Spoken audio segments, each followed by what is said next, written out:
Questions and doubts are a common and necessary part of every journey. They help find the best answers to life's hard questions and to challenge long-held beliefs that might not actually be true or proven or healthy. They can keep us from harm or help us to escape bad situations. Sometimes our questions and doubts can set us free, but they aren't easy, and these trying times can make us feel even more disconnected, desperate, and alone. But you are not alone. Recovering from Religion is an organization comprised of people just like you, people who have asked questions, who understand doubt, who can help you navigate through the confusion, and who are genuinely there to help. 24 hours a day, any day, you can reach out for encouragement and support on the telephone or via online chat. And RfR even provides online communities to connect with others just like you, even if you choose to do so anonymously.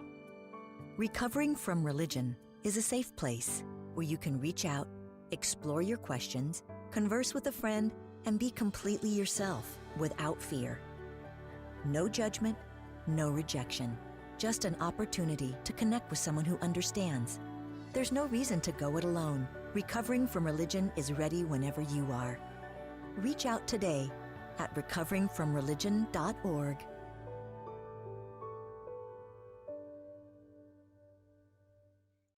Hello, everyone, and welcome to another fantastic episode of RfRx. I am your co-host. My name is Eric Wells, and I'm the support group director for Recovering from Religion. And with me today, as always, is the fantastic Amaya Perez. How are you doing, Amaya? I'm doing great. Hello, everyone. Amaya is our online programming coordinator, and she does a fantastic job making sure we've got quality content to all you guys out there in RFR land. All right, like every single episode or in every single session that we have, there is a poll at the beginning, and it kind of gives us an idea about where you're coming from, the people who are here, and it also kind of primes and preps you for the conversation we're about to have. All right, now I'm going to go ahead and launch it. Here you go, folks. Now, Amaya, we are all here gathered at RfRx, but what the heck is it? Yeah, so RfRx is a series of online weekly sessions in which we bring in guests to discuss different topics that are related with religion and that anyone who is involved in RFR will find useful, I think. So this is not a replacement for our support groups or our helpline community. It's more of a complement to the services. And it's also just a great way of providing good skills and advice to anyone who needs them right now. So if you would like to send us any feedback to tell us how bad we are doing everything, or if you have any questions, you can send it to our email address, which Todd has just linked down below. And if you're watching us on YouTube, everything will be in the description. And speaking about YouTube, if you want to visit any of our previous RfRx sessions, you will find all of them in our channel, so you won't miss any of them. And now let's move on to our mission statement, which is that we offer hope, healing, and support to those who are struggling with issues of religion and non-belief. So Eric, do you want to start with hope? You bet I do. So RFR offers hope in the form of sharing and listening to personal stories. We have a blog and we have a podcast, and those two things they feature people on it who have been religious, and they talk about their struggles, they talk about their tribulations, and it's kind of neat for me to both read and listen to those stories because I can relate often to what the people went through, kind of see a parallel in them to my own life, and it gives me hope. It gives me a light at the end of the tunnel. And so that is one way that we offer hope with RFR, and we will link to those two both in the description and in the chat. Amaya, tell us about healing. What does RFR do to promote healing? Sure. So healing comes from our helpline, which is done via online chat or telephone call, and where agents will listen to you with empathic ear, no judgment system to any issues you may have with your religion. This service is completely confidential, available 24/7 and safe. So it's a great resource to use if you're struggling right now. And apart from this, we also have a very large number of resources in which we have gathered books, articles, podcasts, videos, yes, all sorts of different resources, which we hope will help you in your journey through living religion, or adapting to any religion, or whatever it is, issues that you're struggling with religion. So if you would like to see any of them, all you have to do is go to our website /resources, which is org/resources, and the website will guide you through all the different resources that we have. I'm sure you'll find something for you. We have so many different things, so that should work for you. And now, Rick, do you want to explain support groups, please? Yes. I love the support group side of it. It's the thing that I kind of cut my teeth on with recovering from religion. And it's also just kind of where my heart is. Their support groups are in-person meetings. These are face-to-face meetings where a lot of the healing happens. It's a safe space for folks to talk about some of their issues, raise some of their doubts, and just have an overall experience of a safe environment to do so. We have currently 49 groups around the world. Last week, we opened up the Portland, Oregon support group. We opened up the Charlotte, North Carolina support group, and we opened up, of all places, Fargo, North Dakota. So there's fantastic support group meetings all over the place. Now, usually we hold them in person, but for obvious reasons, in this pandemic, we're not holding them in person, but we're holding them virtually. You can find a list and a map of all of the support group meetings and groups. We've linked to that in the chat. In addition to that, what we also can offer for support is the Secular Therapy Project. The Secular Therapy Project connects therapists, mental health professionals with clients and people who need them. These people are carefully screened. These therapists and counselors are carefully screened by a panel of other excellent therapists. And they're screened to make sure that they have the appropriate licensing in their state or their country. They are screened to make sure that they have a secular practice. So you don't run the risk of being proselytized to, as in, hey, read this Bible verse. You got to pray harder about it. And that's not going to be a part of the therapy treatments and sessions with these mental health providers. And then finally, to make sure that these therapists use evidence-based practices. And again, we will chat or link to that in the chat. Amaya, anything else you want to talk about with RFR? Yes, so I want to speak about our private community. So this is basically a community in which you can meet people with similar backgrounds as you, and you do it via our online platform. And we have all sorts of different groups. So we have military, ex-Mormons, ex-Muslims, ex-Christians, we have families. I think we also have an only females group. So we have all sorts of different groups. And this provides also a great support because you can meet people who have struggled with the same issues as you. And apart from the online chats, they also hold Sunday night Zoom meetings to know each other a bit better. So if you would like to join any of these groups, all you have to do is speak to one of our helpline volunteers, again via chat or phone call, and they will tell you everything that you have to do in order to join some of these groups. And then I would also like to tell you about volunteering, because volunteering is such a fantastic thing to do. Our community of volunteers is so amazing. We find so much meaning and purpose in doing what we do. And it's just a great, almost like a great hobby to have. So if this is something that you would be interested in doing, since we are always looking for volunteers, all you have to do is go to our website, and we have a section that's volunteering. So if you just go to that section, the page will guide you through all the steps that you need to follow in order to be a volunteer. And you have different options of in which area you want to help. So it's completely flexible to whatever it is that you want to help us in. Yeah. So now, should we talk a bit about last RfRx? Because we had a really fantastic guest last week. It was really, really good. Yeah, last week, Mandisa Thomas joined us again, and man, she's always great to have on. And we talked about dating as a non-believer. And so what were some of your impressions that you were left with last week?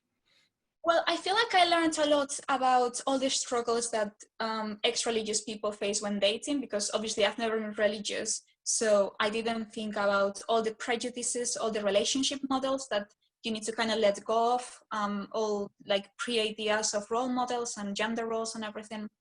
So that to me gave me a really fantastic insight. And I also really liked how she was so inclusive of different types of relationships. So including polyamorous, LGBTQ plus, just all sorts of different relationships. So I thought it was really, really good. What do you think, Eric? Do you like it? I liked it. I could have definitely used it back when I was dating. I don't ever anticipate to date again, but I got a lot out of it in the sense of just setting boundaries and communicating with one another, and that was applicable to me even as a married person. And the tips and the talks that she gave, or the discussion she had about that, was very, very helpful to me.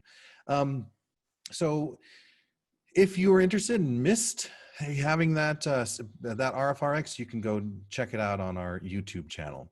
So I'm going to talk a little bit about the format. We're just about ready to introduce our guest, but I want to let you know that we are going to have a discussion for about an hour or so with our guest.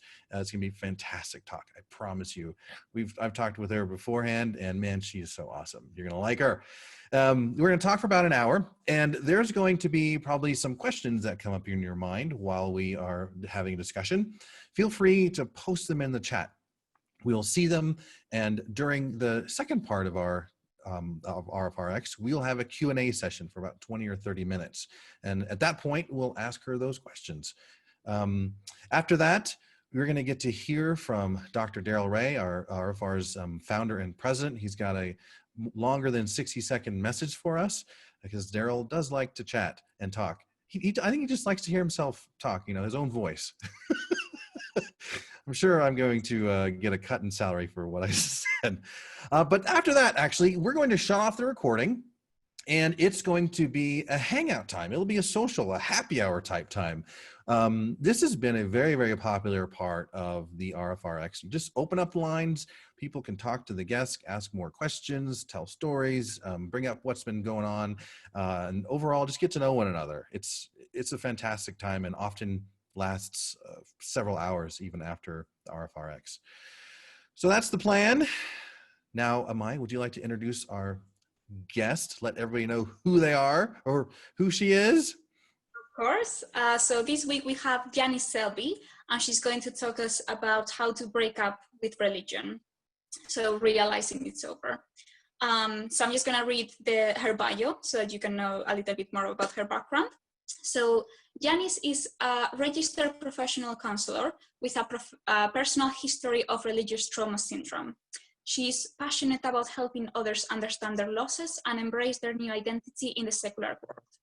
Her own deconversion experience compelled her to develop the online Divorcing Religion workshop, a 6-week interactive workshop combining written exercises and group work to bring together those from diverse backgrounds who are walking a similar journey. So Janice, welcome. Thank you so much for being here with us. Oh, thank you for having me. And it's great to see so many people and even some folks that I know. Isn't this cool? It's very cool. You never know who's going to show up, and to see that number go up and up and up as people join the conversation, just so cool, exciting. So yeah, we've got well over 50 people here just to hear you talk. Wow. Okay. No pressure. Okay. Janice. So tell us a little bit, kind of like, how did you come up with this idea of breaking up with religion? Divorcing religion. So I was raised in a fundamentalist Christian home. And then as I grew up and got married and had children, I married a fellow who became a pastor, and I became even much more fundamentalist than my parents ever were. And eventually I didn't. Eventually I started doubting, and I also was having trouble in my own marriage. And so I ended up divorcing religion and divorcing my husband. And I found that there were some parallels there because they were both very long-term relationships. I was married for 20 years, but I was religious for over 40 years, deeply devout. Wow. And so both were painful losses, and having to reorganize, restructure, rebuild myself and my life. Yeah, it's something that's so common that we hear, and it's something that very similar to what I went through too, that what I experienced and how I felt coming out of religion too. What was the breaking point, the thing that sort of got you out of religion? Right. Well, I talk about a seed of doubt that was planted, and as Christians, and I can only talk about in terms of being a Christian because that's what I was. We are taught really to fear doubt, to not allow doubt. You don't want to be a doubting Thomas, and doubt is from the devil. So when my first little seed of doubt crept in, I just tried to push it back into the dark recesses of my mind. But guess what? Seeds germinate in the dark. And my seed was, I started feeling resentful that I was expected to obey my husband all the time, no matter what. And I mean, he's a good guy. We actually have a great relationship, very close friendship. But does not always make the best decisions. And so to be in a position where I was told no matter what the choice was, he was my spiritual head given to me by God, ordained by God to steer the ship that was our family, right? He just steered that mother onto the rocks. Sometimes things were terrible. And sometimes I knew that I was capable of making a better decision. And I just really resented that I couldn't, simply by virtue of the fact that I didn't have the right physical equipment, right? Mm-hmm. So that was kind of like the first chink in my armor, the first hole that where I started going, I don't know about this. But the one that really, in the end, made me walk away from all religion was when our youngest daughter was diagnosed with a life-threatening illness. And I felt like I had devoted my entire life to serving God and serving Jesus. I tried so hard to be holy and to really be worthy of being known as a follower of Christ. We didn't have TV, we didn't have radio. I wore a head covering, no jewelry, no makeup, just long skirts and dresses all the time, homeschooled our daughters. And so when my little one was diagnosed, it really just shook me to my core. And I was thinking, what is going on here? And so, of course, people in my circle are wondering, well, is there sin in your life? Is God chastening you? Why? There's a reason. It's happening for a reason. You must have done something wrong and God's trying to get your attention, which all was just baloney. And the thought that a loving God could afflict a child, an innocent child, with a life-threatening disease just didn't sit right with me.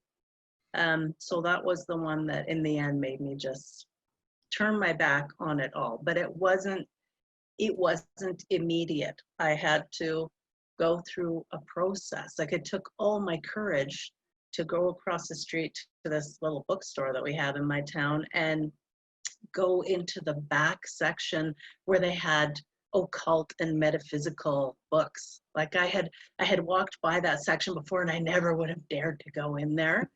But I started thinking, there's got to be something else. I've missed out on something. I've bet on the wrong horse. I have to figure out, somebody must be right, and it's not the Christians. So eventually I plucked up all my courage and went back in there and thought I'd get struck with lightning, but I did not.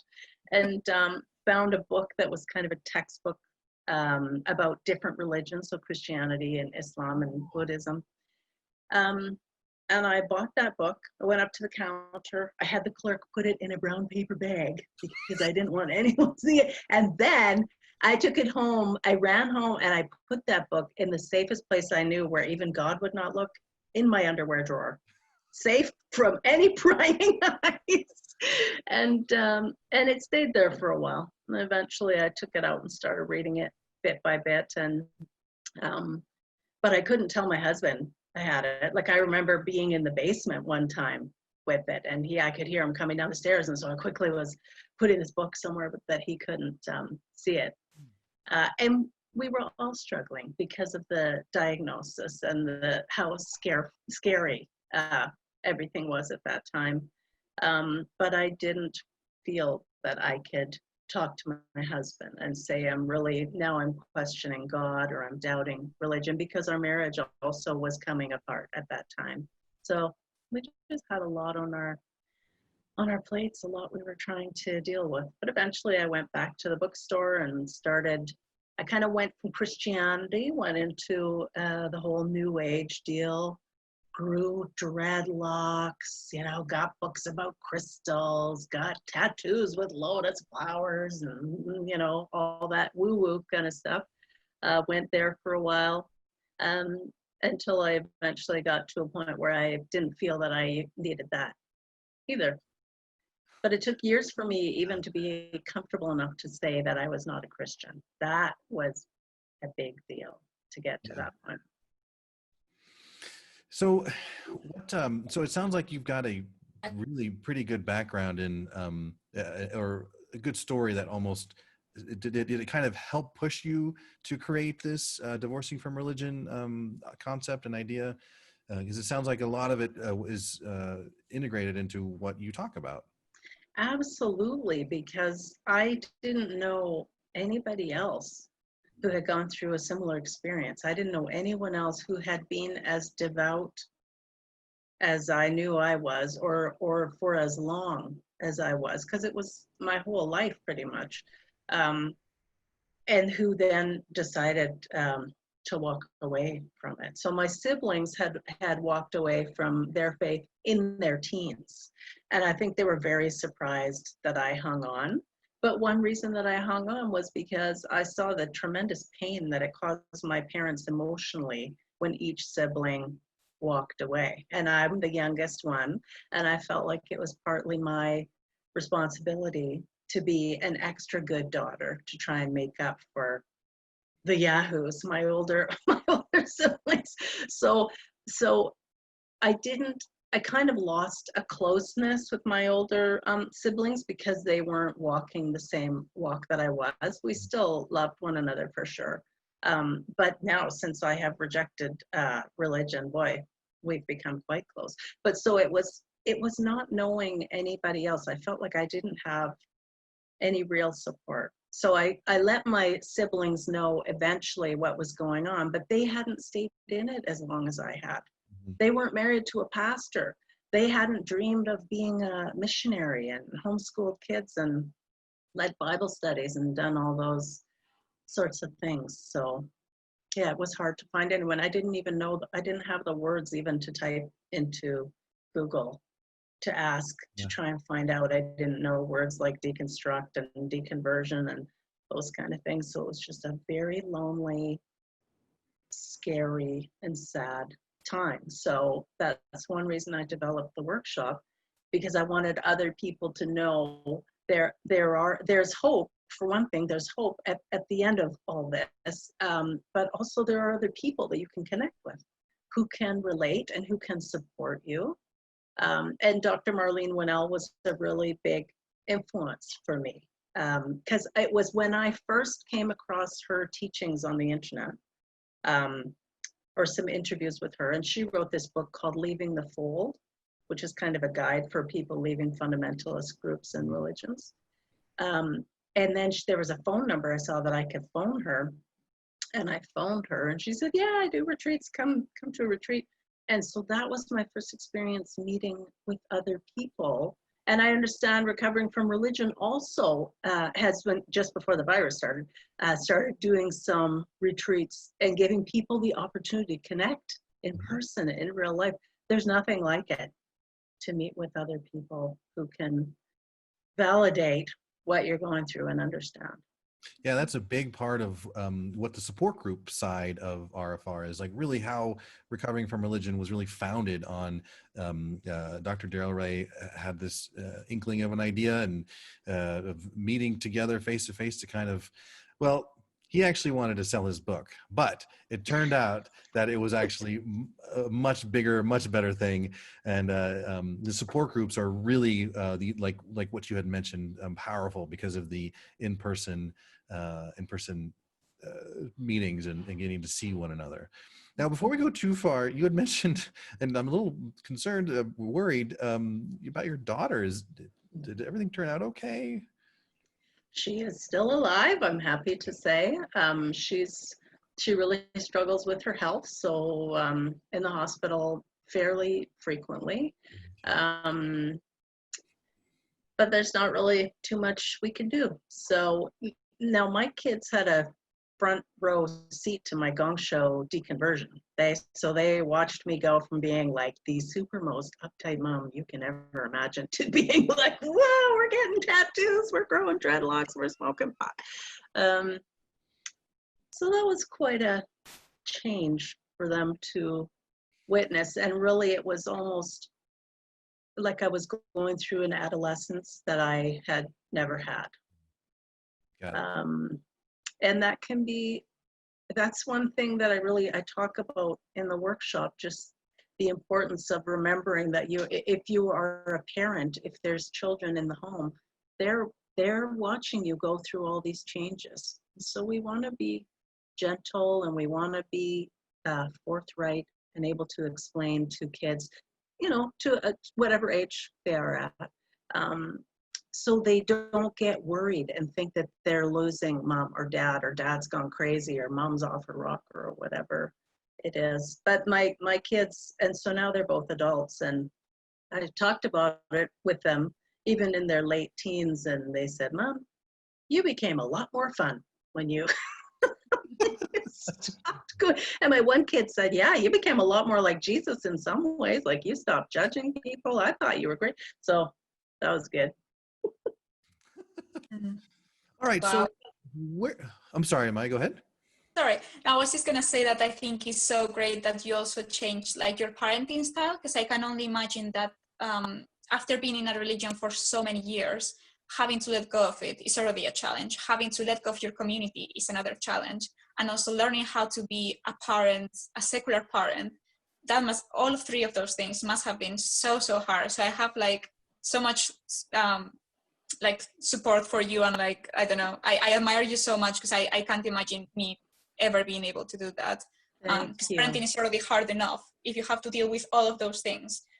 Yes, and I was quite scared at first. I mean, I could handle the thought that if I was wrong, that if there was a hell and I was rejecting God, that I might go to hell. But it was very hard for me thinking, what if I'm wrong and so my kids follow me and they go to hell? And that was terribly burdensome, to the point where I would be weeping and just in tears, so upset and terrified.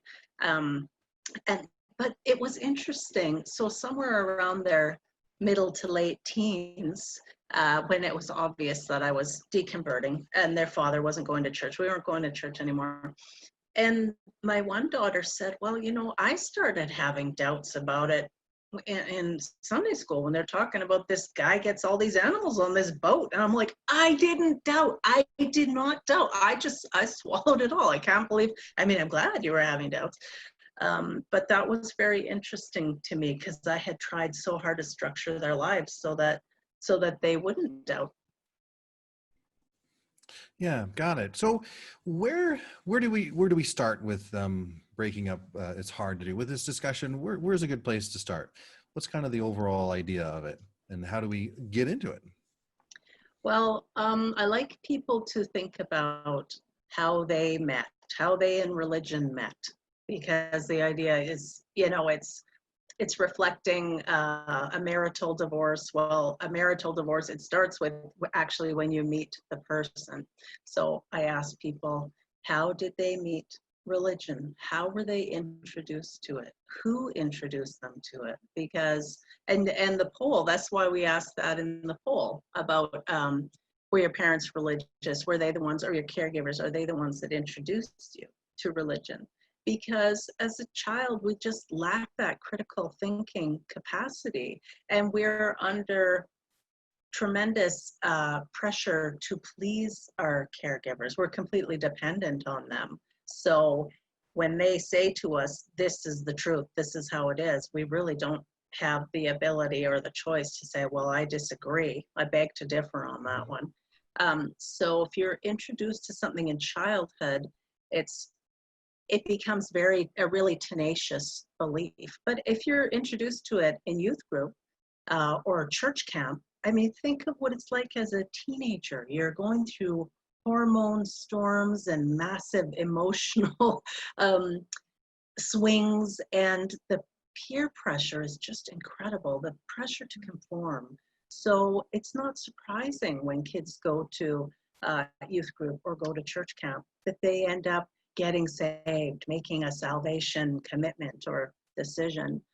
But even for those of us who came to religion as adults, for the most part, I find people come to religion when they're in a state of flux. So maybe they've moved, or they've divorced, they've lost a partner, they've lost a job.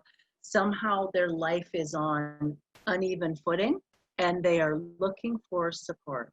We want security, order, and certainty. That is what we all crave. And that is what religion promises, all wrapped up in a bow.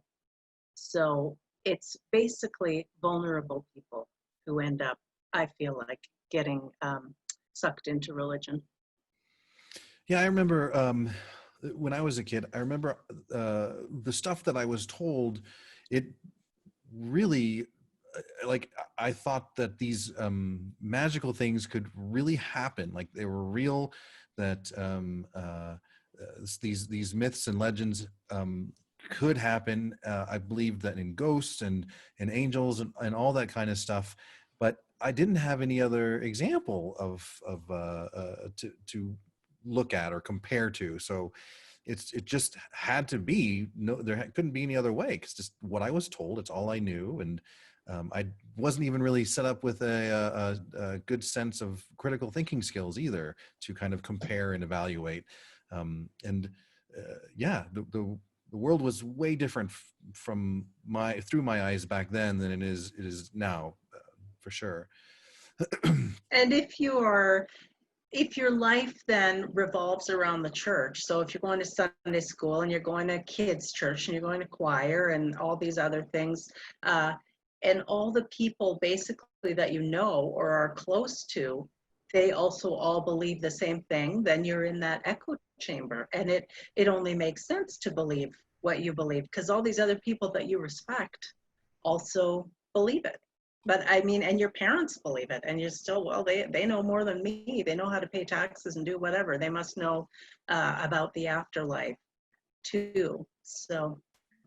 And how did you develop critical thinking skills? Because obviously, if you have been brought up being told that having those skills is something that's sinful and that you have to suppress them, how did you develop them? Was it the books that you were reading, or how did you do it? A hugely important thing when we're divorcing religion is for us to begin educating ourselves. And so, I mean, thankfully now we have the internet. Before it was like you go to the library and get out the encyclopedia or whatever. But we have the ability to educate ourselves now, and that's of paramount importance. And so, yeah, I did just start reading books, watching videos. I love watching videos. There's a lot of good ones out there. Dr. Valerie Tarico, also, I found her really encouraging and helpful, her videos. Yeah, so just teaching ourselves. And then also when we're raising kids, to be trying to encourage them, incorporating critical thinking skills with them, and conversations around the dinner table, and just asking them questions. If they make a statement, asking them gently and always encouragingly, You know, how can that, what support do they have for that statement, or how could they find out more about it? So always with a feeling of encouragement rather than, you know, that we're demanding this of them, because encouragement opens people up. Yeah, yeah, that makes sense. Do you have any tips for like people who are now maybe thinking, maybe I don't believe, but I don't want to let go of my community? How can these people either let go fully of religion, or how can they deal with it better, like psychologically or even like behavior wise? Well, I would say definitely contacting your organization, because you have some excellent people to talk to on your phone lines when people may be just in that initial stage of exploring their doubt and coming to terms with their disbelief. And also it can be really helpful to join a Facebook group. There's tons of them on Facebook where other people have also come out of more fundamentalist mindsets. Now, some people leave it and immediately they become atheists. Now, that didn't happen to me. I told you a little bit of my journey where I was looking at this and looking at that instead. Now I am an atheist. Now I just don't believe. But everybody doesn't have to be at the same place at the same time. It's our individual journey, and we're allowed to ask questions. And so reach out to other people for support. Ask those questions, educate yourself, and it is possible to build communities outside of church. It's more challenging because church is the one-stop shop. Church is where you get your social needs met, your emotional needs met. You feel like you're being educated, even though it's like the same thing over and over again. So you have this sense of purpose. And now that we're out of religion, we have to take on the responsibility. We gave up a lot of responsibility when we were in religion. Now we're out of it. It's up to us to really grow ourselves up and start taking responsibility for the life that we want to be living. So if I have an interest in birds, maybe I'm going to join a bird watching group, and that's how I'm going to start meeting other people. If I feel I'm lacking purpose, I'm going to start volunteering, because volunteering is a tremendous way for you to start feeling that you are contributing back to the world. Explore humanism, join a humanist group. There's just, nothing has to be off limits. That's one thing I find. We have to get out and explore. We have to push some uncomfortable boundaries to see what's out there and see what we like and see who we are without religion. So if I was just kind of had this seed of doubt implanted in me, and for me, it actually started making me feel a little uncomfortable. Like I was beginning to doubt some things, but I continued to be told that it was still accurate, it was still right, it was still the truth. So what would I do? What would you, if you and I met, what would you kind of tell me or talk to me or point me out or point to me as to like where to go, and or even encourage me to do? What would you kind of ask me to or talk to me about? Sure, I would really encourage you to continue educating yourself. And to do that, we need to look outside of what we've already been taught and move apart from the people who did the teaching. So looking into other teachings. You have to give yourself permission to do that, because it can feel so bad at first because you've been taught to fear it. That's just the devil trying to lead you astray. But if we think about it, religion just basically doesn't want anybody thinking for themselves. They want you to keep towing the line and keep that religious machine moving. But as soon as you deviate from that, you start looking to educate yourself, you're starting to set yourself free. So educating yourself is really important. What about this feeling that I've got? I'm scared. I'm frightened. I feel alone. Are these kind of indications that I may be on the right track, or that I'm okay, or something? What do I do with these feelings?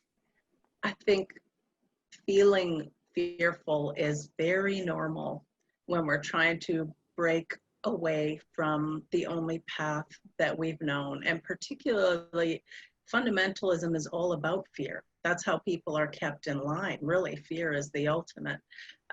So sometimes when we feel fear, it's actually an indication that we're doing something right, because we're going in the direction of our doubt. I want people to move in the direction of their doubt.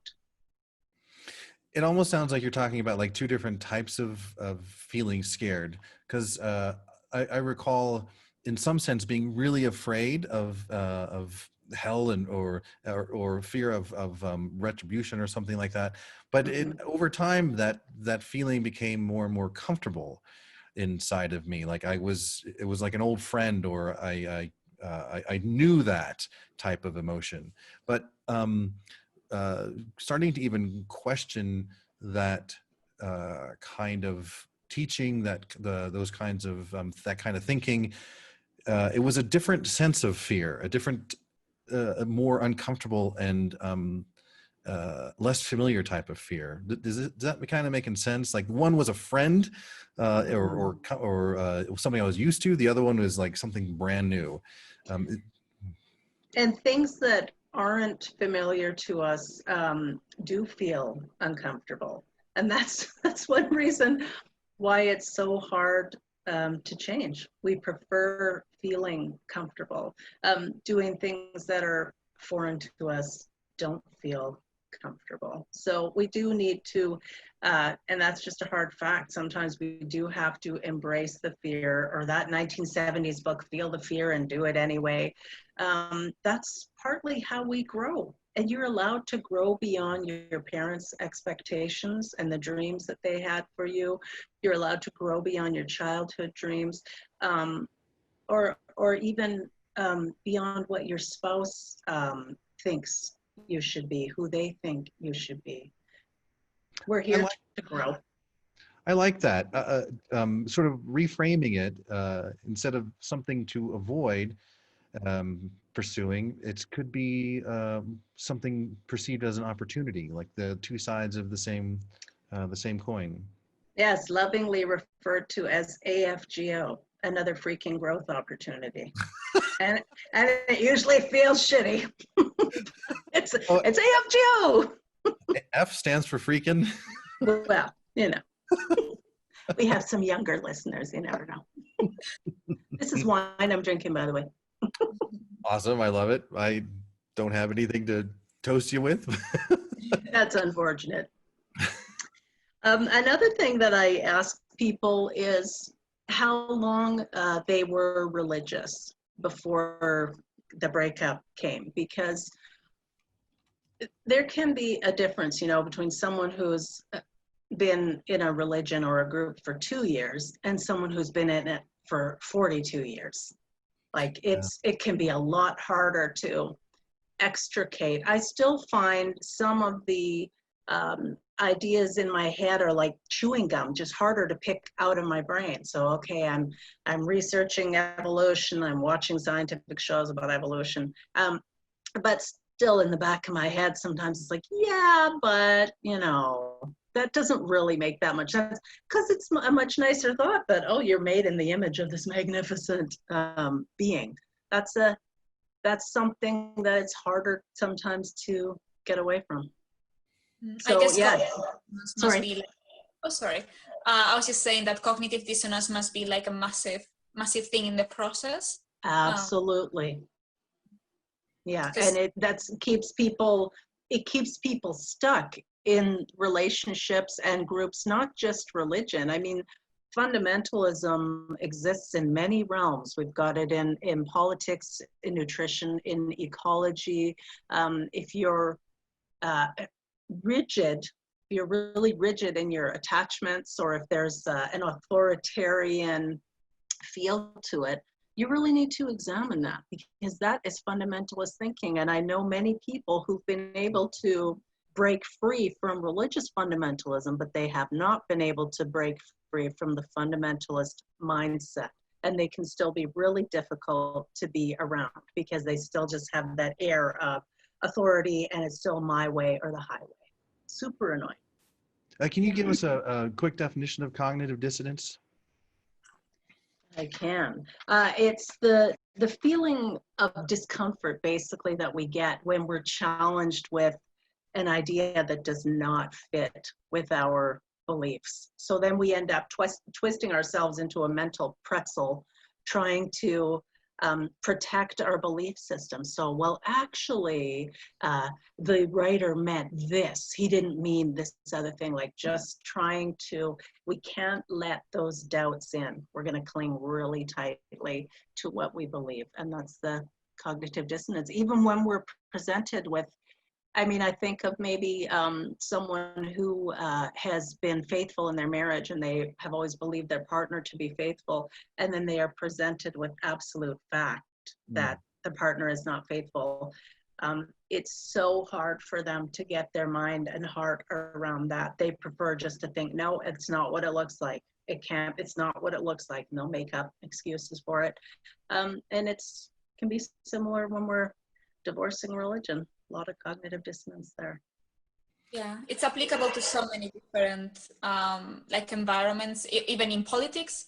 If you're supporting like a specific party and a person from that party is not agreeing, well, is saying something that makes absolutely no sense, and you still support this person. So this is like a very, very common phenomenon, like psychological phenomenon. Yes, yeah, it's very normal, and all human beings engage in cognitive dissonance. It's just part of being human. But it's good to be aware of it, and not to be afraid to explore when those other things come up, when those doubts come up. Follow it down that rabbit hole, see where it leads. Doubt is the seed from which knowledge sprouts. Oh, I love that sentence. Really nice. I made it up. I think I'm gonna put that up here next time. I did experience some cognitive dissonance, kind of going through my own journey out of religion, and it did take a while to kind of deal with them both. Like there was these two conflicting ideas, and it took a while to kind of deal with them both and evaluate how one was better than the other, and it was kind of a painful process going through that. It was more than just religion too that I experienced. There was a book I read about how the commercial fishing industry is really destroying the ocean and the environment. And I like eating fish. I love eating shrimp, but I don't like the impact it had on the environment. And so I kind of eventually came to the conclusion, I don't want to eat fish anymore. I don't want to contribute to that anymore. But it was something I had to think over and hold those two conflicting things in my head for a while. So you don't eat fish, Eric? I didn't know that about you. No, I don't eat fish or shrimp. I would eventually like to kind of apply that to meat and stuff too, but I'm just not there quite yet. Well, if you need any tips, let me know. I know someone who is, though, huh, Amaya? It has a lot to do with our level of attachment to different ideologies, because it's possible to hold an idea loosely. But then, because we're human, what we tend to do is go deeper and deeper and deeper, and our identity eventually becomes enmeshed with this ideology. And at that point, then it becomes very painful to try and separate the two. And this is where the cognitive dissonance comes in. So we want to make sure that we are holding beliefs, but the beliefs are not holding us. There has to be room for us to look at it from different sides and to drop it if new information comes to light, and that it won't completely destroy us, that we'll be able to say, oh yeah, you know what, I used to believe that, but actually I don't believe that anymore.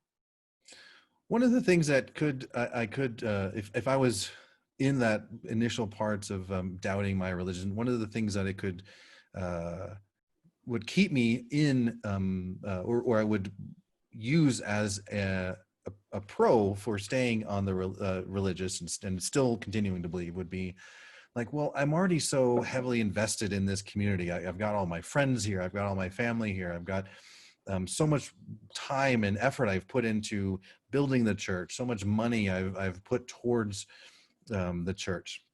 I kind of suspect, though, that that's not necessarily a valid thing to consider. It may be if for some people, but for me, it really wasn't. What are your thoughts on that? That is also known as the sunk cost fallacy, where we invest so much time and energy and resources. So thinking of it in terms of a business model, you don't want to walk away and let lose your business when you've already sunk all this money into it. For people who have invested decades of their life in the church, and they've, instead of getting a secular education, they've become a pastor, or they've given all their money to the church, or they've become a missionary, and their whole life all they've done is church related. To walk away from that is incredibly painful, jarring. It can feel humiliating. If we have siblings or others who never bought into it to the degree that we did, and we're not met with compassion necessarily by them, when they're just like, well, it's about time you saw through all that crap. When your heart is breaking, you're devastated, your entire worldview is dissolving. And so if you think of it, like a skeleton holds you up or whatever, it's all dissolving. You've got nowhere to put anything anymore. Your whole frame of reference is gone. And there's such a deep and intense grieving that goes along with that, but society cannot relate. They don't understand the grieving that we're doing, and that compounds it and makes it much harder for us to heal and rebuild. Oh, sorry, Eric. That was exactly what I experienced. Exactly. And it sent me into a depression for 4 years. It took a lot of work and effort to climb out of it. But the whole worldview dissolved, my whole foundation crumbled. Yes. And it was painful, that's for sure. Absolutely. Is there any organizations that help economically recover from these sort of situations? So if someone has given all their money to the church, or even not economically, but in terms of like a life project, like developing a new life project, because if before you were a missionary or your life plan was to have like a Christian family, is there any charities, organizations, or even websites, any resources that you know of that can help people in this area? I don't know about financially helping people, but there are so many excellent websites and groups that do offer a lot of fantastic resources, like you folks at Recovering from Religion. I know Journey Free has quite a few. Dare to Doubt also is a group, an online website that has a lot of resources, even structured to different, like if you're coming out of Islam here, you might want to read these will be helpful. Or if you're coming out of Christianity, these ones might be helpful. You can't underestimate the power of meeting with other people and talking with other people who have walked that road and who understand it. And that's also why it's very important, if you're in a stage of deconversion, deconstruction, reconstruction from your religious beliefs, do not go to a spiritual counselor, a religious counselor at all. And even if you're going to a secular counselor, it's helpful to find one who also maybe knows the pain of leaving religion behind, because it's such multiple losses that we go through, multiple losses. It's not like you just stop believing in Santa Claus. That's so offensive when people say that. They don't have any idea what it's like when you've built your entire life on this belief system and given everything you had, and then it's gone. So here in the U.S., we have an organization called the Clergy Project that helps yes. folks whose livelihood is dependent or was dependent on believing in the tenets, kind of coming out of it, some therapy, and even as far as changing your name too. So I'm not sure if they help financially, but I know that they do help with even training with some other skill sets. Because What a wonderful organization. That's fantastic. yeah, yeah, I in some sense, being trained to be a pastor or a preacher, there aren't necessarily a lot of skills that can transfer over into the real world. Maybe public speaking, maybe writing, Sales. sales. Okay, all right. Well, I take it back then. Yes, be an excellent salesman. So when I was when this whole worldview dissolved for me, not only was it like scary, but I was like super confused. Um, there felt like a sense of shock. It was a gradual thing, but there was this one snap, this one thing where it broke, and it was there. I went through so many different emotions, and from what I hear, that's pretty darn common. Yeah, absolutely. And you're just like with the grief of losing a person to death. There can be stages of grief. There's different feelings, and you're bouncing back and forth. You might be one day you absolutely understand and embrace that this is not true, and then the next day you're running back, trying hard to shore up that belief again. Or anger is very common, especially for people who've spent a lot of years and a lot of money, a lot of time in the church. They feel angry and ripped off. And then there can also be, for some people, a great sense of relief that they don't have to pretend to be perfect anymore. They're allowed to live life as they please because there are no life police. So there are lots of different feelings and emotions that go along with it, and it's okay. It's all part of the journey. And in terms of relationships, because I know you said before that you started feeling resentment against your husband.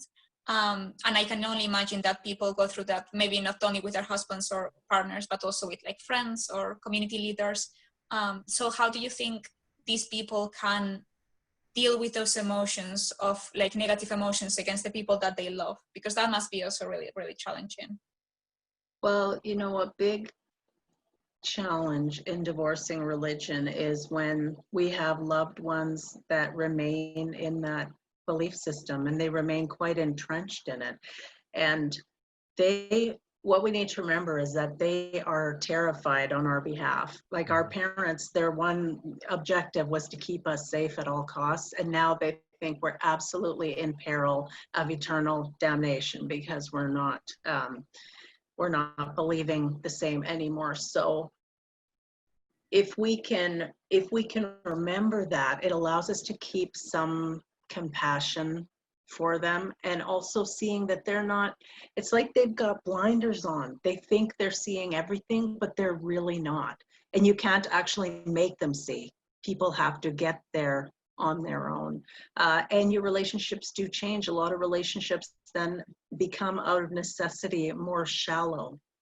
Because if all you're going to do is fight over these religious things, it's easier. At some point, you have to conserve your energy and decide, I'm not going to keep fighting with you about this. But what do we still have in common? We still love one another. We still love our children. We still want to make the world a better place. What can we do for volunteering? Can we clean up our city? Can we give out masks? What can we do?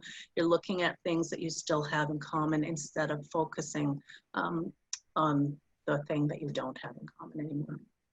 And how do you know the line between you have to let go of this person because he's too toxic for you, or it's just too hurtful? Or when do you think you can keep this relationship with this person even if you hold different beliefs? So where do you think is the line that people should like kind of cross or not cross? I think it's going to be very individual based on personal circumstance and what the relationship is like. Certainly, I would say if you feel that you're in danger at all, or your children are in danger, then that's, you need to be working on a safety plan, potentially for exiting, because that's the most dangerous time for women, is when they have told their partner that they want a divorce. So you need to be careful and thoughtful and pragmatic when you're taking big steps like that. And as far as cutting other people out of your life, I recently had to cut my father out of my life, and he's 85. He just turned 85, but he is so overbearing and refuses to accept my boundaries or honor my boundaries. And I think that's probably the key. If someone is constantly stepping over your boundaries and disrespecting you, you need to take a hard look at that. What is the purpose for keeping them in your life, and what is the cost of having them there? Is it worth it? You're allowed to outgrow somebody. Yeah, I like that. And there was part of my religious upbringing was being fed this idea that parents are always going to love their kids. They're always going to be there for you. That's always going to be there for the kids. It's always going to be like the priority is the kids, the children. And that was the fantasy that I kind of grew up with and was believed. So it kind of kept me coming back to an emotionally abusive father, trying to rebuild the life, the relationship with him, even though I knew that he would consistently break that trust, and I would walk away hurt again. There was a time that I suddenly just had enough, and it was really painful for me. But I asked myself, there was a time where I saw through that fantasy where I'm like, look, I didn't choose this guy. Maybe this whole idea of a perfect family, or father and mother need to will and need to love their children, maybe this isn't all real. And so I kind of asked myself, if I met this guy in a bar, sat down next to him, we started chatting, would we be friends afterwards? Would we want to see one another afterwards? Would we hang out? And the answer was no.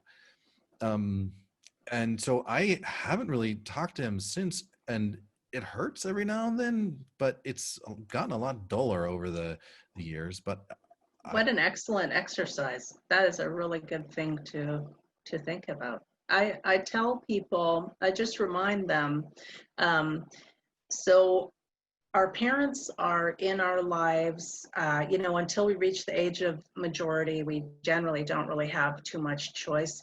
After they've raised us, they've completed that task. Your parent is in your life by invitation only.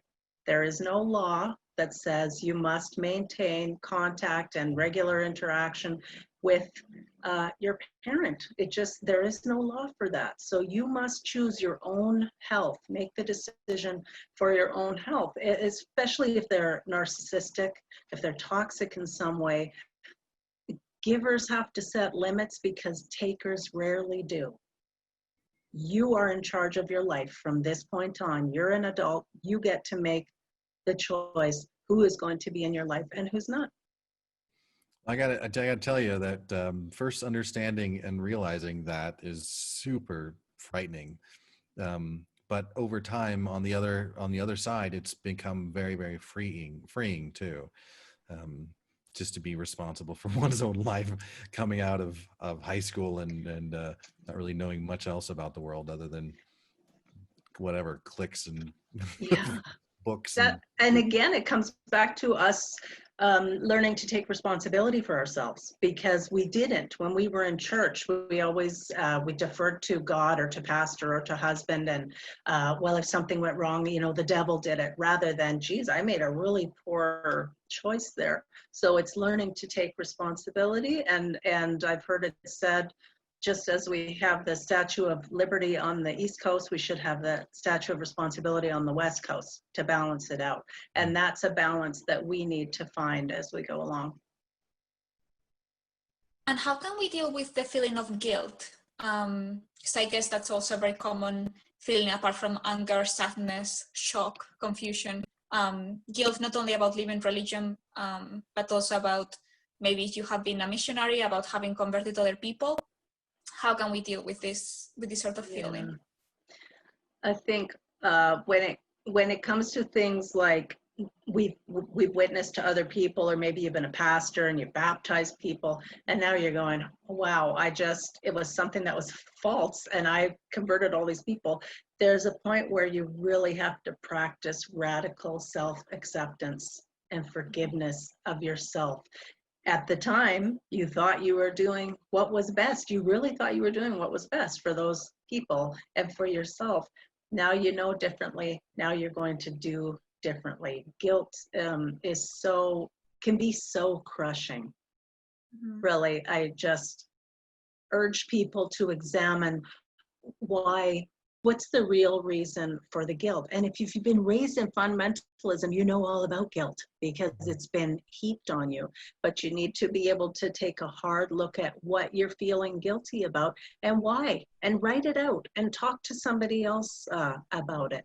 And I think it takes time, but eventually we can get past that feeling. Mm-hmm. I do like that that inner observation of I kind of look at people if they're doing something weird or something that I don't like. I kind of give them a few chances, thinking to myself that they are doing the best they can with the information that they have at the time. But very often I just don't apply that to myself, and I need to start applying that to myself, to some of the mistakes I made in the past. I did the best I could, well, for the most part, with the information I had at the time. Yeah, self-compassion. We could all use more of it. I think most of us are pretty darn hard on ourselves. We're willing often to make allowances for other people, but we're not so willing to make allowances for ourselves. And you have to just cut yourself some slack. Yeah. Yeah, our friends and I have like this saying that you can only talk to yourself as if we were talking to each other. So you can never tell yourself something that you couldn't tell your friend, if that makes sense. Oh, that's beautiful. Because sometimes we talk to each other in such a negative way that you would never dare to talk to any of your friends like that, because it's just not respectful and it's not healthy. So it's to kind of have that mindset. That's right. And that goes back to a question you asked a little bit earlier about how does somebody know whether they should stay or they should go? Sometimes we can encourage them. What would you tell your best friend? Or what would you tell your daughter or your son if they were exactly in this situation that you are in? Would you want them to stay? Would you encourage them to stay? Or would you say, you need to go for your own health, you need to go. So yeah, that's a very good way of looking at it. Thanks for that reminder. Yeah, I like that. So what else did we miss talking about this? What else do you think we should discuss or continue talking about on this topic? Well, one other thing that I ask people is what kept them hanging on? Mm-hmm. What kept them hanging on? If they, how long, if they made the choice, they came to the realization that it wasn't true, did they keep going to services? How long did they keep going? And why did they keep going? I think for a lot of people, it's the community aspect, because it's pretty hard to give that up when that's been your whole life. And of course, if we're married to someone who's still very much a believer, that's a really hard one. But it's something people need to examine. I held on in my marriage absolutely as long as I could. And I tried to convince myself that it was all just me and I just had to change. And if I would just do this differently or that differently. So I tried for many years to be different, to be someone other than who I am. And eventually I realized, no, there's two people involved in this. And it's not enough just if I'm willing to do the work. And there's no prize for being a martyr. This is the life that you get. So if you got to please one person, you better make it yourself. You're responsible for your own happiness. And people have different levels of things that are acceptable for them. What's acceptable for me might not be acceptable for you. So it's very individual, but it's all opportunities for reflection and self-growth. AFGO. That's freaking great. Yeah. Oh man, what slipped my mind what I was going to say. How? Am I got anything else? Not that I can think of. Is there anything you would like to add before we go to the Q&A, Janice? Maybe just give your friends here some thoughtful words to think about. So Perfect. what we were Yeah. talking about today was the first module in my 6-module Divorcing Religion workshop. It's an online workshop. And at the end of each module, I like to give you some thoughtful words. So the first one, the first phrase I chose is, divorce is like death without a burial. So it's that hard. When you are divorcing religion, when you lose your faith, it can be as difficult as losing a loved one. Yeah, that's something that rings really kind of true with me. My mother went through a very difficult divorce with my father, and I hate to say it, but it was hard on myself too. But there was a time where she said, I almost wish that it would have been better, like her experience would have been better if he had died, because my father was still around there as a reminder and as a constant irritant, and it wasn't a like clean departure and suddenly everything was good and gone. No, but there was still this old past stuff that had to be dealt with, and every time she would see him, it'd be a constant reminder of what she went through, and the sadness and the sorrow. So it was worse than having him die. It was very, very tough and traumatic. Yeah, and it hits us on that deep of a level. It hits us right to our core, this tremendous loss. I like this next phrase by Daphne Rose Kingma. She said, holding on is believing there is a past. Letting go is knowing there is a future. And I really like that. Letting go That's really is hopeful. knowing there is a future. Yeah, it takes courage to let go. Yeah, I can relate that too to the story I related about walking away from my father. There was a freedom to that, because I had made that choice, and I was no longer bound by the fantasy I had of like I keep having to go back to him and knowing I would get hurt again. I like that. Yeah, and so much of relationship really is fantasy. I mean, thinking particularly of that when we think of our mother and our father and the relationship that we feel like we're supposed to have with them, but that is besides the point. That's not real a lot of the time. I mean, maybe mom was 17 years old and got pregnant and wasn't planning on, this wasn't the fantasy that she had, and so she's bringing to it what she can, but it's not going to match up to that Brady Bunch kind of ideal where everybody's so perfect and happy. Some parents are really unhealthy. Some parents are addicted to harsh substances or harsh behaviors, and they don't know how to parent.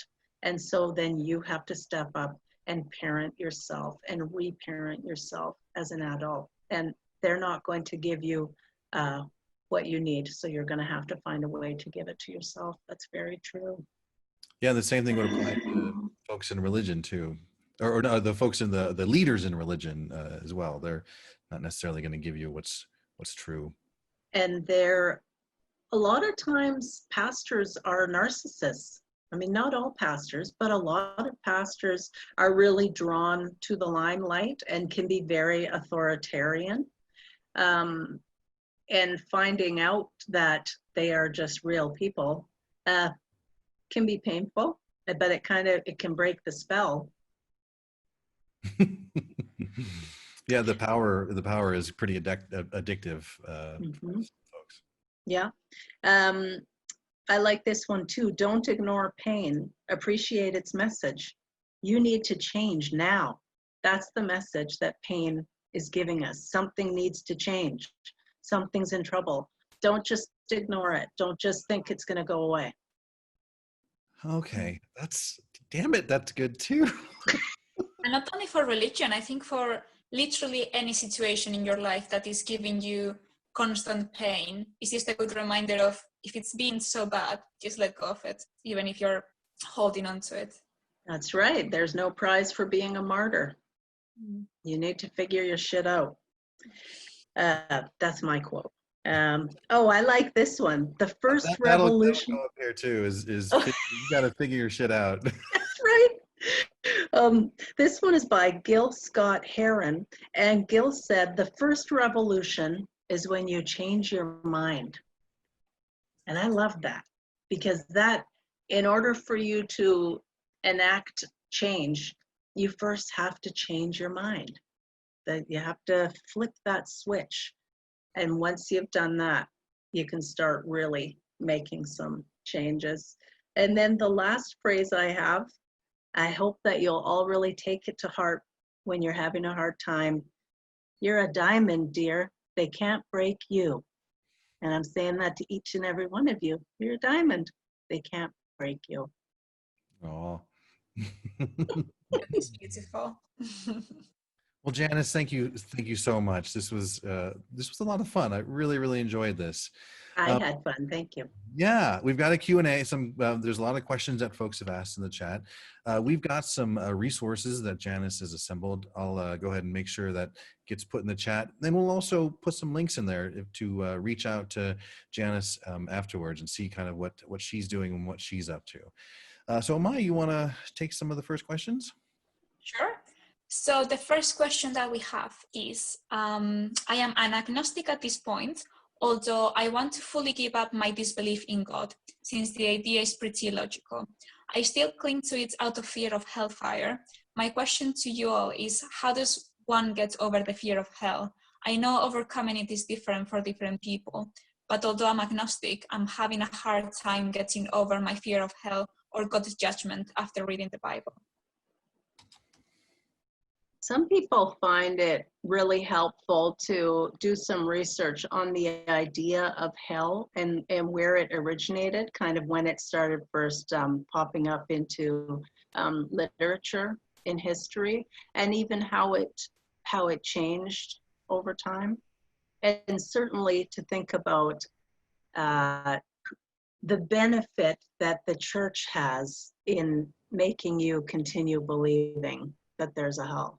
That is the greatest element of control. The greatest way to control people is to tell them that you know exactly what's happening in the afterlife, and they're really gonna suck at it. They're gonna be eternally damned.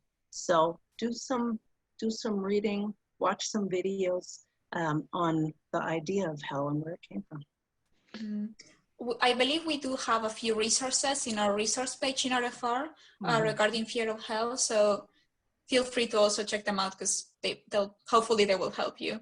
And in relation to this question, someone else has asked like a similar one. So it says, I am terrified of the idea of the devil, witches, and malign spirits. I'm from Latin America, and this is a very sensitive subject to me.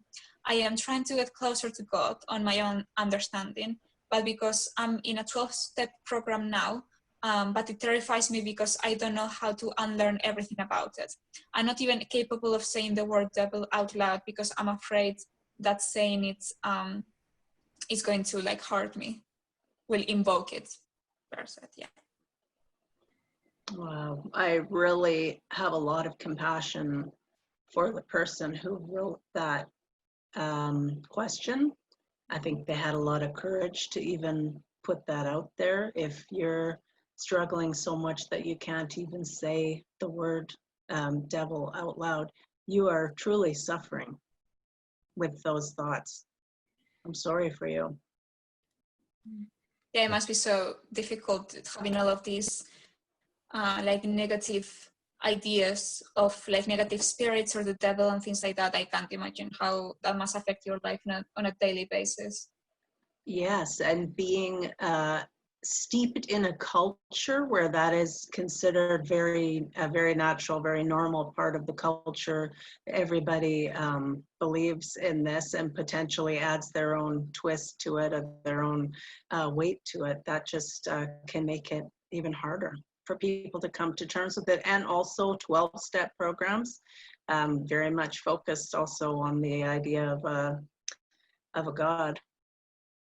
Yeah. Would you have a similar advice of just going out there and kind of educating yourself on devils and witches and what would make them real and what wouldn't make them real? Yep, I really think that's the way to go. And making a list. I love lists. I love writing things down because it allows me to compare and contrast. But videos, books, essays that people have compiled on these thoughts, because you need to set yourself free from that. That is too great of a burden for you to be carrying around. Yeah. So one of the things that I talked about and I experienced when I lost that last bit of spiritual thinking was, I went through a really deep depression, and it was for a very long time. Is there a name for that, or is it a part of something larger, perhaps? Do you know? You mean the depression that you went through specifically related to that? Yeah. I think it's part of the grief process, part of the grieving process. And Yeah. there are different types of grief. Like, we tend to just think of grief in one big lump or one big thing, but there are different aspects to it. Yeah. Now, you were instrumental in setting up a conference out in Vancouver, or out in the British Columbia, about religious trauma. Is that right? Yes, we had to postpone it because the virus was coming right at the time that we were going to have it. So we're moving it to an online format. We're working behind the scenes right now to get that all together. So that kind of focuses around religious trauma syndrome, or some folks just write it out as RTS. Can you maybe talk a little bit about that, and talk to us about maybe what are some of the symptoms are, and what the healing goes into dealing with it? Sure. I already mentioned Dr. Marlene Winnell. She's a psychologist in the United States and has written that book, Leaving the Fold. And Marlene is the one that actually coined the phrase religious trauma syndrome.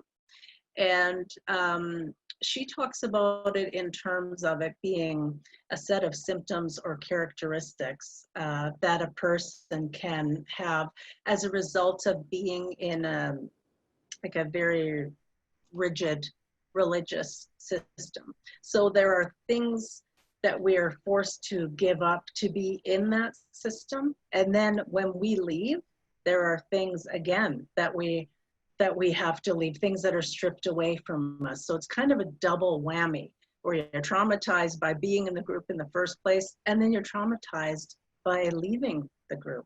So when I think about RTS, that's the way that I'm picturing it. And so there's a lot of crossover with complex PTSD, religious trauma syndrome. So a person may have physiological effects. You may have trouble sleeping. You may have digestive issues. You can have like heart palpitation, things related to anxiety. And then, of course, there's the depression that can come along, that we've talked about that as well. And then there are things like your whole way of thinking has been impacted, the whole way that you view the world, your perspective. So if our perspective are like glasses that we put on that color how we see everything. And so you kind of have to relearn when you leave religion. Everything is different than you were taught that it was. So it's very shocking and jarring as well. Yeah. I would like to remind everyone that, like, there are therapists, if you can afford to, obviously, there are therapists who specialize in this kind of issues. So if you would like to contact any of them, I think it's a great idea if you can afford it, because they will be able to give you a much more personalized therapy or tips or coping skills than maybe obviously a religious leader good or like a different therapist good. So feel free to look for specifically that kind of issue if you do want to deal with it specifically, because I'm seeing a lot of people in the comments who believe that they're probably struggling with it. So it's a great resource to use if you need to. Excellent point. And if you are already in therapy with a secular therapist, but they're not familiar with it or they don't have a religious background, you can certainly recommend to them or ask them to do some reading on religious trauma syndrome, because that will help them become familiar with whatever is going on with you. It might give them a much greater insight, which can help in your therapy. Awesome. Janice, thank you so much for joining us today. We're going to have a hangout in a little bit. Our president and founder, Darrel Ray, is going to give us a little bit of message, but you got a little time to hang out a little bit with us afterwards? I'd love to. Awesome. Great. Thank you. Thank you. All right, guys. So that'll wrap up the discussion session portion of RfRx. Like always, we're going to have a feedback poll that I'm going to throw up. We'd love to get your feedback. We're not going to know how you answer, so feel free to answer truthfully. And why shouldn't you anyways? All right, so here is the poll. Amaya, you want to talk to us about what's coming up next? Yes. So next week we have a topic that keeps coming up in so many talks. That's the topic of boundaries. And we're going to have, I believe, Rebecca Williams next week, who has been before here, I think twice now. She was in Ask a Therapist, and another time speaking about mixed faith relationships. So I'm going to read you a trailer of what we're going to have next week. So the title is Boundaries: How to Respond to Praying, Preaching, and Proselytizing with Rebecca Williams. So what do you say when your parents give you religious gifts? What do you do when your friend says that they'll pray for you? How do you respond when someone starts preaching to you about how you have, how you are deceived, you need to change your ways and return to your faith? So if you join us next Monday, you will be able to find this discussion with, again, the amazing Rebecca Williams, who we all know is doing a fantastic job, and I'm sure we'll all learn so much about it. So make sure you join us again next week. Awesome. And we said this at the beginning, but we'll say it again. All of our previous RfRx sessions, they have been recorded and they're up on YouTube for your enjoyment. We've got the link in the chat. You can also find our blog, read about some stories from other people who have gone through similar experiences, and you may be able to relate to them. Find our blog and our podcast, those two places. And we have got those links in the chat. And now, before we start to hang out, we have got a very special message from a very special person, the president and founder of Recovering from Religion, Dr. Darrel Ray. Dr. Ray, are you unmuted and can you hear us? I am. Can you hear me? Yes. Welcome. What have you got to tell us? Well, I will try not to speak more than my 60 seconds, Eric, so I don't fulfill your prophecy about my needing to hear my own voice. I just want to say, I've got to find a way to get back at you since we can't cut your salary anymore. We've already cut it as much as we can. So anyway, thank you, Janice, so much for doing this tonight. I was watching everybody's chats and all the different feedbacks and questions coming in, and you hit a nerve tonight. I mean, a nerve. Wow. And we kept, there were 50 plus people sitting around listening to every word you said, and the questions and interactions were awesome.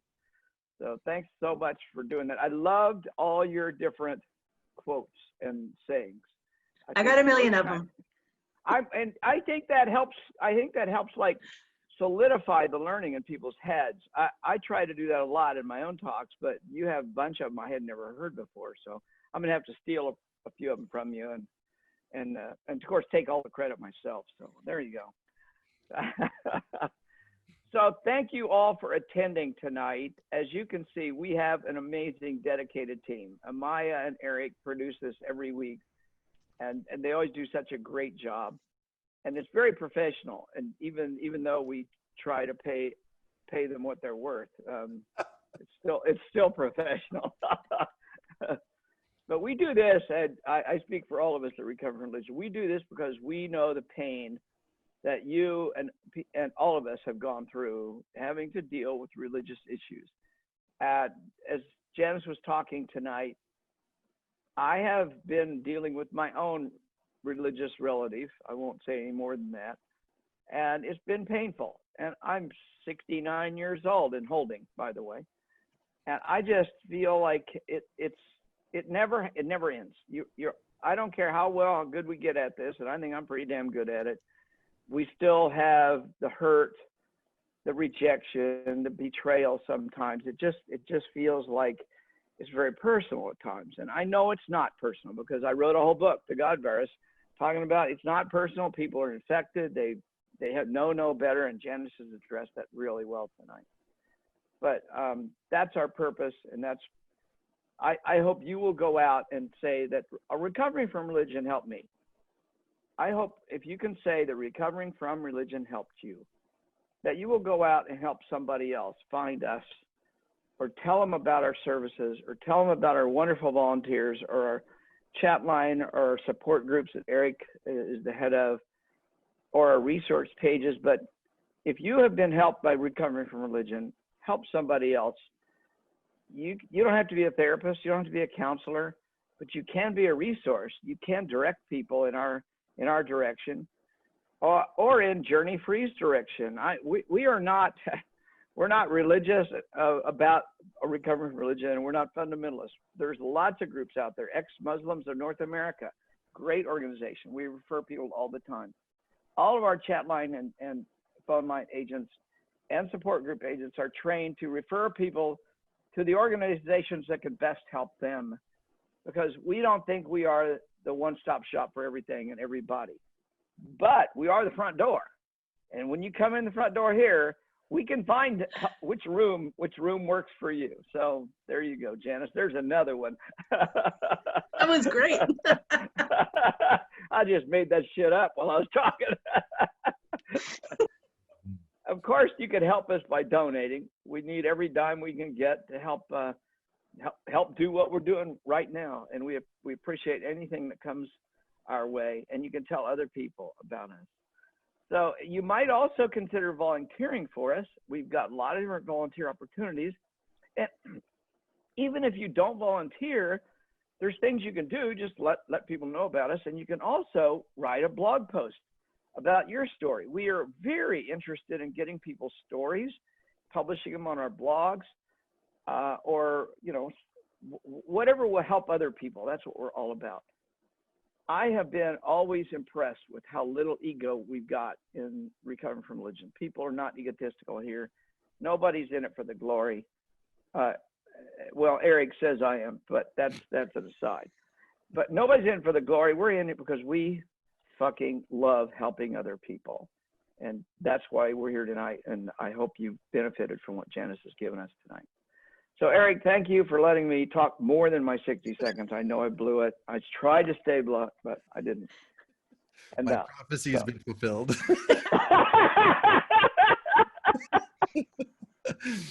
Thank you, Dr. Ray. Reach out today at recoveringfromreligion.org.